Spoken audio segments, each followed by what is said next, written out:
adventure and Pipeman on W4CY Radio.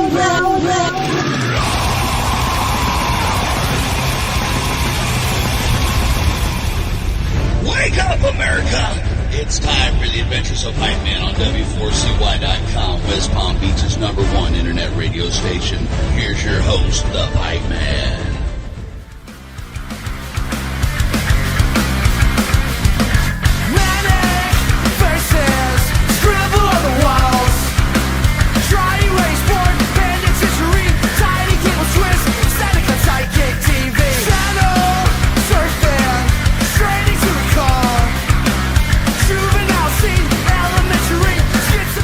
This is the Pipeman here on the Adventures of Pipeman W4CY Radio, and I'm here with our next guest, Andrew Salazar, who has a killer new song out with his band Donella Drive. So let's welcome to the show. How are you? What's going on, man? I'm doing great, dude. Doing awesome. Thank you for having me. How you like my background? I love it. You know, I want you to tell everybody about the new single, Simian Transmission, like what your idea of it is, because, you know, when it comes to songs, artists have one idea of what the message of the song is, and then other people pick something else up. So tell us what your version is. To me personally, my brother has his own view on it. I mean, he wrote the lyrics for it, but my interpretation of it is essentially like having that self-doubt, kind of like being in a lost place, trying to communicate, and it's not getting across the way you want it to get across. That's my point of perception anyway of the song. It's like kind of like trying to communicate, and no one's kind of hearing you out. No one's kind of hearing your perspective, your point of view. That's what I think it is about. And you know, I think it's kind of apropos of what we live in today, because I always say all the time, we have way more ways to communicate than ever in history, and our communication skills are the worst they ever are. You know, it's like when it comes to everything, social media, email, text messaging, all this technology, you know, we're communicating, but there's meaning that is getting, you know, miscommunicated, or, you know, there's nothing behind it except just the words and whatever that person puts the meaning to those words. For real, even like, it's funny, like sometimes we'll have like a band discussion, we're texting each other, and it could come off as like, I guess, passive aggressive, and then right, it's like that whole Key and Peele. I don't know if you've ever seen before, that Key and Peele skit where he thinks he's being aggressive, and they're just texting each other back and forth, and he's there. They meet up, and he's ready to fight, and he was like, "What's going on, man? Are you okay?" Like, it's like a whole just miscommunication. No doubt. And, you know, it's interesting because I'm sure you've done this. I do this. I'll send a text message and I'll write it out first, and then I'll read it to myself, and I'll be like, I wonder what they're going to think I'm saying. And it's probably the exact same words you'd say in real life, except the difference is you have your facial expressions, your tonality, and so it comes across the right way, and the same exact words somebody's going to interpret totally different without those things. Totally, man. I definitely agree with that. I've definitely done that too. It's like I'm like erasing it, going back and forth. Like, is this okay? Sometimes what I'll do is like I'll do it and I'll just keep it in drafts, and I'll wait till like later in the day or the next day when I'm maybe in a different mindset and read it and go, oh, fuck, I'd be pissed if I got that next. No, for sure, man, for sure. So you said your meaning is different than your brother's. So what would you say your brother's is? Pretty similar, except to me, like especially during the verses, it's kind of like a rant and what's going on in his crazy mind. It's like he's very you know, ADD. He's has like, to me, like especially the first verse is very like kind of like a rant inside his head, but he definitely the song is about communication or lack thereof, and how you know, mean another thing can be interpreted another way, kind of like a archaic way of communicating, I guess. Well, and think about it too, okay? Because you're using Simian in the name and, of course, the background here. And I think of Planet of the Apes, and where the Yeah, humans are mute and yeah, they cannot communicate with the apes. And, there's miscommunication there too. It's like, so to me, that's all relative. yeah. And the vibe of the video, we kind of wanted this like kind of post-apocalyptic kind of world, kind of vibe with the whole ape theme, Yeah. Yeah. So, big question. Mhm. What's it like to be in a band with your brother? I couldn't be in a band with any of my brothers. I could tell you right now. I don't even, if they weren't my brothers, I probably wouldn't even associate with them in life. Dude, you know what's crazy? And I've told people this before. It's like, it's probably the most real band I've ever been in because, we can get right to the point. Like, other bands have been in, you kind of have to like eggshells, tippy toe, like Yeah, watch that you makes stay. sense. But with me and my brother, we'll go right. Sometimes Yeah. you gotta like take a step back, like, hey, we need to chill out. But there's definitely been times where like he'll have an idea or I'll have an idea, and we're like, oh, dude, that sucks. Like instantly, like that's horrible, worst idea ever. Like Right. it comes across like that. So as far as me and him, there's definitely not a lack of we communicate pretty well, almost too well. You know what I mean? See, that is the good news because you know each other so well, and you don't have to play games. You don't have to sugarcoat it. Nope. And I mean, I look at it this way anyway. Okay. So if you're in a band, you have the same sibling rivalry as if you were brothers. Oh, yeah. So you already have prepared all your life to be in a band, both of you. Yeah. We've had family members in bands. My grandfather was a musician. Nice. My brothers, because me and my brother were half brothers, but his dad was in my life a lot, and he was a musician. You know what I mean? I have an uncle who was he's in a metal band right now. They're called Flesh Hoarder. He's a musician, and he's the first guy I jammed with. So it's kind of like, and I have other uncles who are he's a musician as well. So it's just there. It's in my family. It's in my DNA. And it's interesting. Everybody likes to talk about Texas, the live music scene in Austin. Mm-hmm. But I don't know. I've been to Austin. I wasn't that impressed. But what I am impressed by is I have bands that I know and like I'm friends with that are San Antonio-based bands. And they're like the coolest people ever, or the coolest bands ever. I think maybe Austin should be, take their crown taken away and giving it to San Antonio. I will say this: Austin is straight up. I mean, Austin has its thing for sure. San Antonio, it's definitely to me more of a metal scene, big metal scene here. The hardcore metal scene is huge here, and the brotherhood, because like you probably know him. This really good friend of mine who's Even in Death. Yeah. Sean Nations. Oh yeah.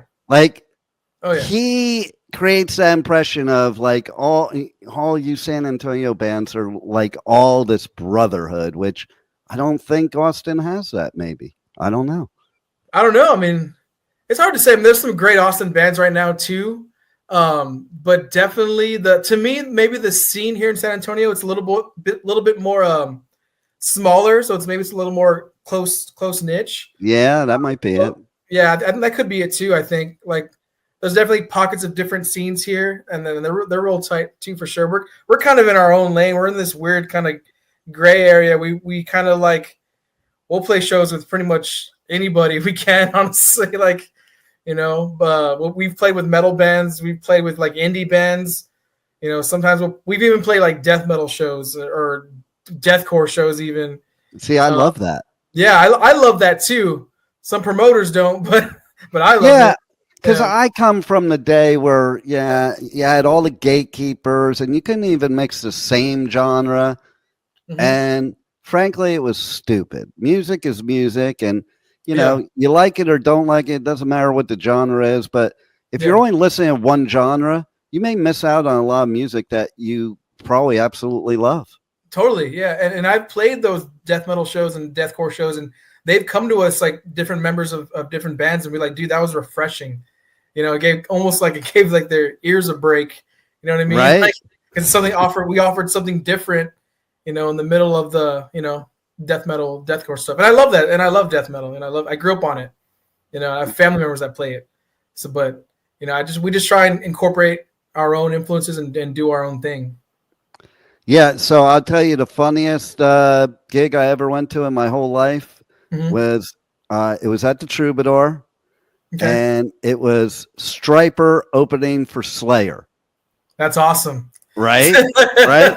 And it was so funny. I remember so clearly. I was up at the stage, and the guitarist of Striper, he was doing a lead, and he bent over, and his cross was hanging down. And I don't know, I was like 15. I don't remember. Idiot kid. And I took his cross, and I flipped it upside down. And he just smiled at me. Like, it was like, you know, it was right then that I realized, well, he is actually pretty cool because like he didn't react the way I expected. Yeah, that's cool. That's cool. He gets. I mean, he knows. Well, you know, it's funny because so what? You know, you have two bands that maybe are not the same, and maybe you like them both, and you just have a good time. Live music. Yeah. One thing I think we've learned from COVID is, I don't give a fuck if some kid with a recorder gets up on stage and plays a show. I want to be at live music. I don't care.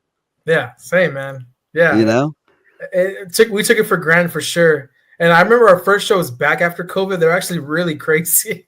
Like, it was like we had crazy pits and people were knocking over tables. Like, it was like chaos. Nice. Like, as soon as like we got to like 100% capacity at the bars, like, or at the clubs, like, it was like, everyone was like, yes. You know, I love it. Yeah. Well, yeah, you got rid of that people being bitchy and complaining about everything and realize, yeah, we need this live music. I don't care what it's like, you know, and there's still people that are going to complain, but a lot of the people that got a wake up call created a much better scene. And I think metal's bigger than ever now after COVID, to be honest. Yeah. Oh yeah. It's like I said, literally Knock Loose is on Jimmy Kimmel the other night. I know. With Poppy. Yeah.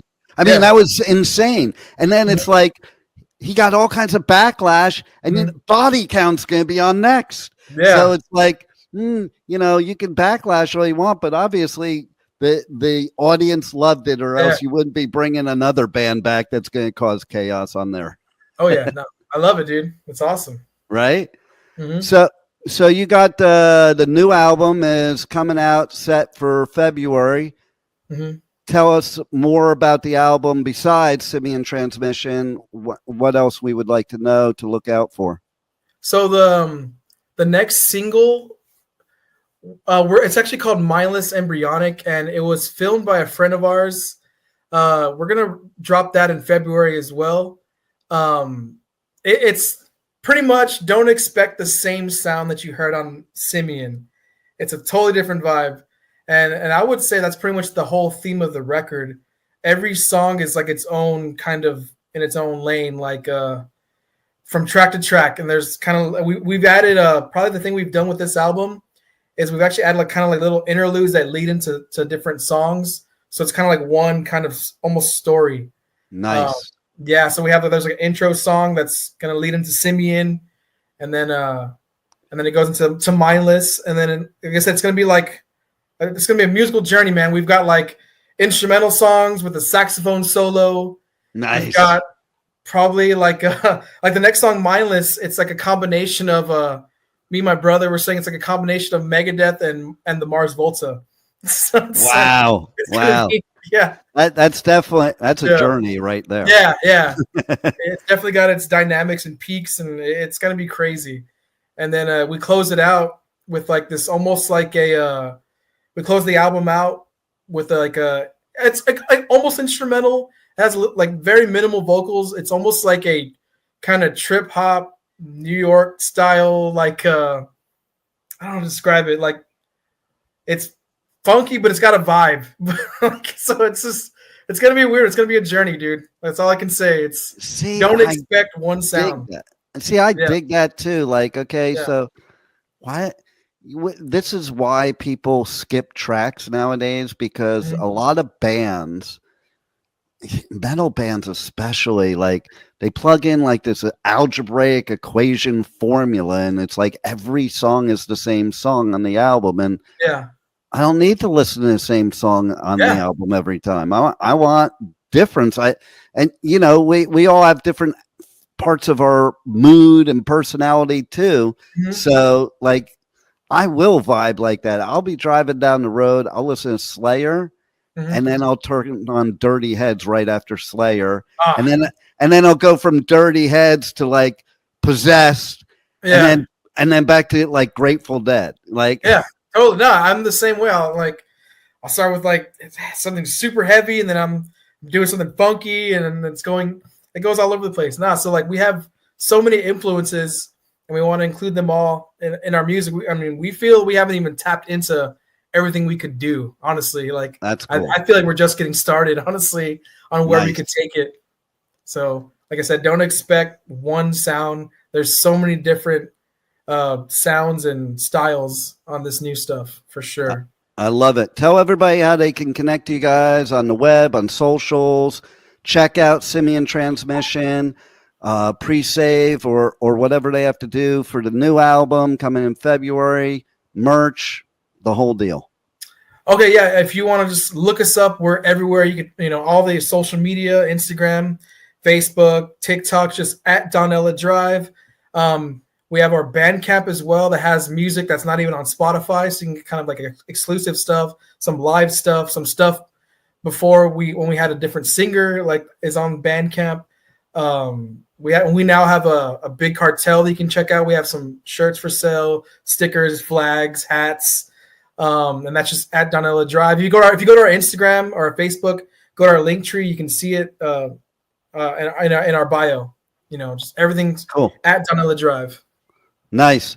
Any final words you want to leave our listeners with that we haven't covered already? No, just please check us out. Check out our music, stream it anywhere you stream your music. We're there, and to be on the lookout for the new music video coming out. It'll come out in February. Mindless Embryonic. That's gonna be the next single. Nice. Well, thanks a lot for making us some great music as San Antonio. As many, like I said, I'm digging the music scene there, so I'm glad you're part of it. And thanks for being on the Adventures of Pipeman. No, dude, I appreciate you. Thank you, man. Thank you for having me. You got it. Cool. Thank you for listening to the Adventures of Pipeman on W4CY Radio.